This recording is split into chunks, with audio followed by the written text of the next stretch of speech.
ونعوذ بالله من شرور أنفسنا ومن سيئات أعمالنا ونعوذ بالله من شرور أنفسنا ومن سيئات أعمالنا ونعوذ بالله من شرور أنفسنا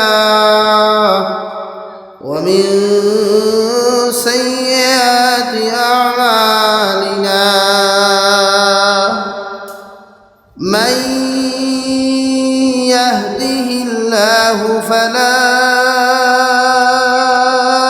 مضل له ومن يضلله فلا هادي له ونشهد أن لا إله إلا الله وحده لا شريك له لا ضد له ولا ند له ولا مثل له ولا مثال له ونشهد أن سيدنا ونبينا وحبيبنا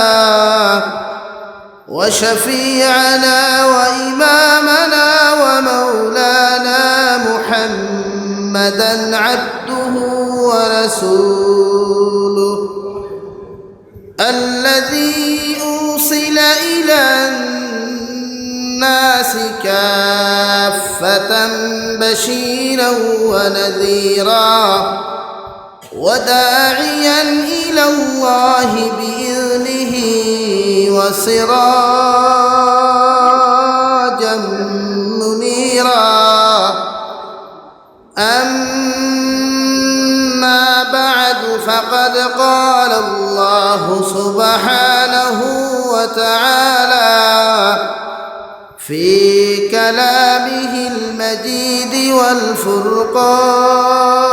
والفرقان الحميد أعوذ بالله من الشيطان الرجيم بسم الله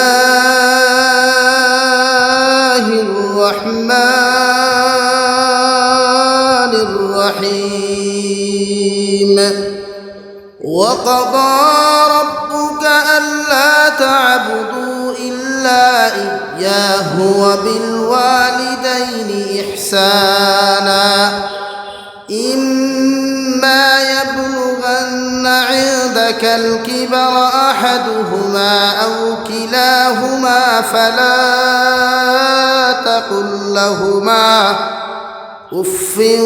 ولا تنهرهما وقل لهما قولا كريما وقال الله تعالى في مقام آخر يا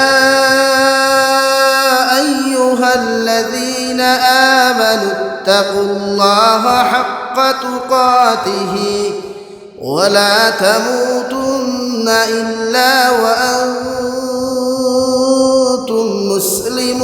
مسلمون وقال الله تعالى في آية أخرى ربنا اغفر لنا ولإخواننا الذين سبقونا بالإيمان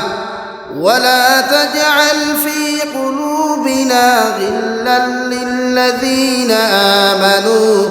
ربنا إنك رؤوف رحيم وعن النبي صلى الله تعالى عليه وسلم أنه قال: قال رسول الله صلى الله عليه وسلم: من أكل طيبا وعمل في سنة وأمن الناس بواعقه دخل الجنة، أو كما قال عليه الصلاة والسلام. وقال الله تعالى في شان حبيبه ومحبوبه ومعشوقه مخبرا وآمرا: إن الله وملائكته يصلون على النبي يا أيها الذين آمنوا صلوا عليه وسلموا تسليما. اللهم صل